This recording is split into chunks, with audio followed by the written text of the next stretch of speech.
Friend, જય દ્વારકાધીશ, રાધે રાધે। આજે આપણે બનાવશું પાલકના એકદમ નવી જ રીતે પરોઠા। અહીંયા મેં એક જોડી પાલક લઈ લીધી હતી। તમે જેટલા બનાવો એટલી તમે લઈ શકો અને ધોઈ અને મેં સાફ કરી લીધી છે, જુઓ તમે આવી રીતે। અને હવે અહીંયા મેં એક કડાઈ ગરમ કરવા મૂકી દીધી છે। 2 પાવડા તેલ ઉમેરી દઈશું અને થોડીક આપણે એમાં હિંગ ઉમેરી દઈશું અને અહીંયા આદુ, લસણ અને મરચી એ મેં પેસ્ટ બનાવી લીધી તે ઉમેરી દઈશું।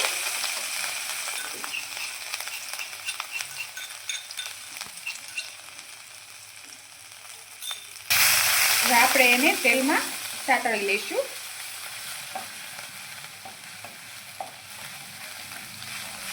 શિયાળો શરૂ છે એટલે પાલક એ સરસ મળે, પણ તમે એકવાર આવી રીતે પાલકના પરોઠા બનાવજો, બહુ સરસ બને।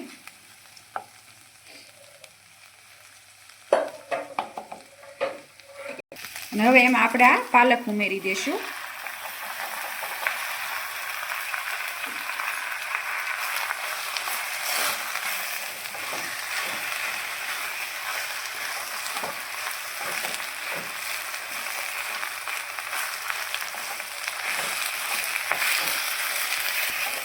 અને હવે આપણે પાલકને આવી રીતે થોડીક વાર ચડવા દઈશું।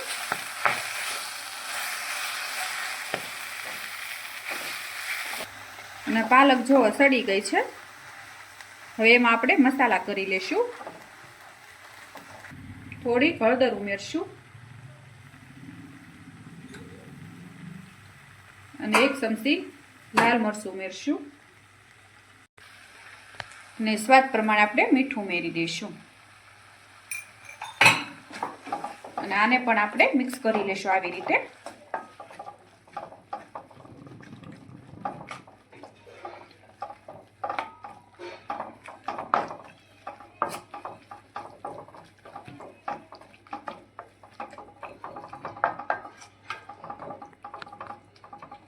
અને હવે આપણે ગેસ બંધ કરી દઈશું અને હવે આને ઠરવા દઈશું। હવે આપણું આ મિશ્રણ ઠરી ગયું છે અને હવે આપણે મિક્સરમાં ક્રશ કરી લઈશું।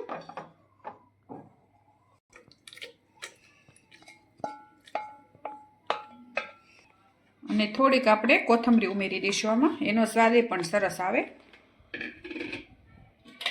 અને હવે આપણે આને ક્રશ કરી લઈશું। જરૂર પડે ને તો જ પાણી ઉમેરવાનું છે, નહીંતર પાલકમાં તો પાણી હોય જ તે, એટલે પાણી નાખવાની કોઈ જરૂર નથી।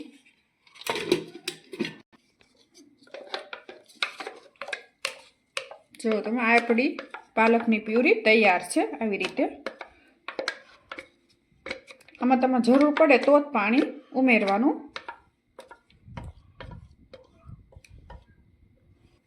અને હવે આપણે એમાં થોડોક ચણાનો લોટ ઉમેરશું અને 1 કપ આપણે ઘઉંનો લોટ ઉમેરશું અને થોડાક આપણે તલ ઉમેરશું। તલનો સ્વાદ બહુ સરસ આવે। અને અજમા અને થોડુંક લોટ પ્રમાણે આપણે મીઠું ઉમેરશું, કારણ કે પહેલા આપણે મીઠું ઉમેર્યું હતું। અને હવે બધું મિક્સ કરી લઈશું। આમાં પાણી નથી રેડવાનું, જેટલી આ પ્યુરી હોય એટલો લોટ એમાં હમાય એટલી રીતે આપણે લેવાનો। આમાં માપ ન હોય કે કેટલો લોટ ઉમેરવો એમ, આ પ્યુરીમાં જેટલું લોટ હમાય એટલો આપણે લેવાનો। અને હજી અહીંયા મારે ઘઉંના લોટની જરૂર પડશે થોડી। આવી રીતે આપણે લોટ ઉમેરતા જશું અને લોટ બાંધતા જશું। અને અહીંયા મેં થોડુંક મિક્સરમાં પાણી રેડી અને તેને પણ આવી રીતે સાફ કરીને ઉમેરી દઈશું।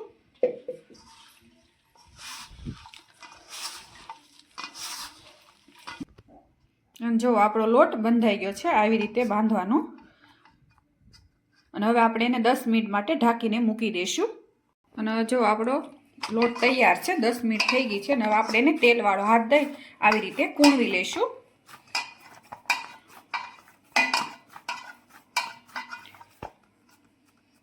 અને હવે આપણે એના પરોઠા વણી લઈશું।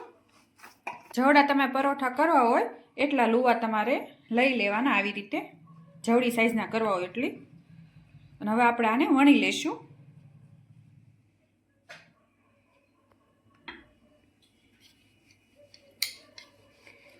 આ તમે એકવાર મારી રીતે આ પરોઠા બનાવજો, બહુ સરસ લાગશે.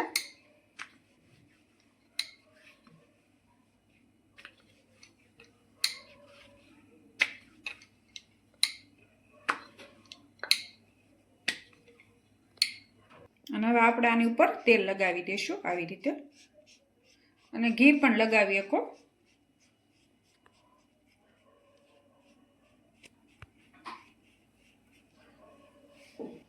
અને ઉપર આપણે થોડો લોટ ઉમેરી દઈશું આવી રીતે.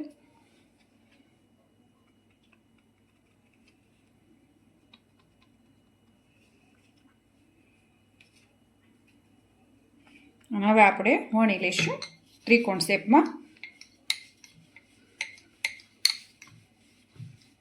તમારે જે શેપમાં વણાવો એવા તમે વણી શકો.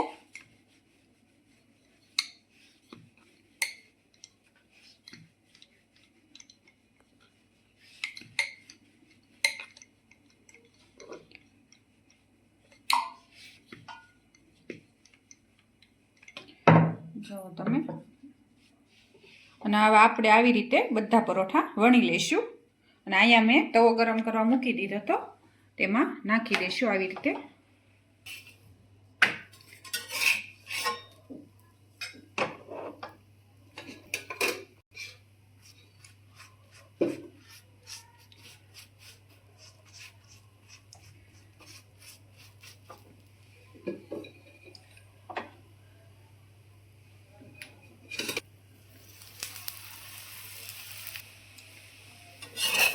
અને આપણે ધીમા ગેસે આપણે એને આવી રીતે શેકી લઈશું. તમે જોવો છો સરસ ફૂલે છે પરોઠા રીતે.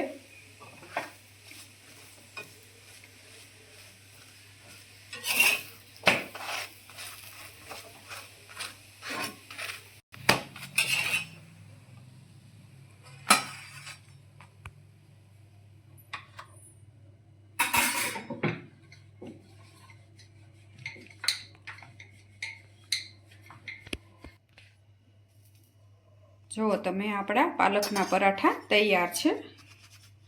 અને થોડાક જાડા વણવાના એટલે સરસ બનશે અને ફૂલે તે. જુઓ તમે.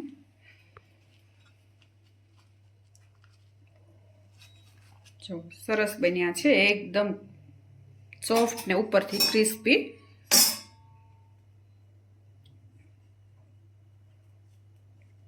અને મારી આ રેસીપી તમને ગમી હોય તો લાઈક કરજો, શેર કરજો અને સબસ્ક્રાઈબ કરજો.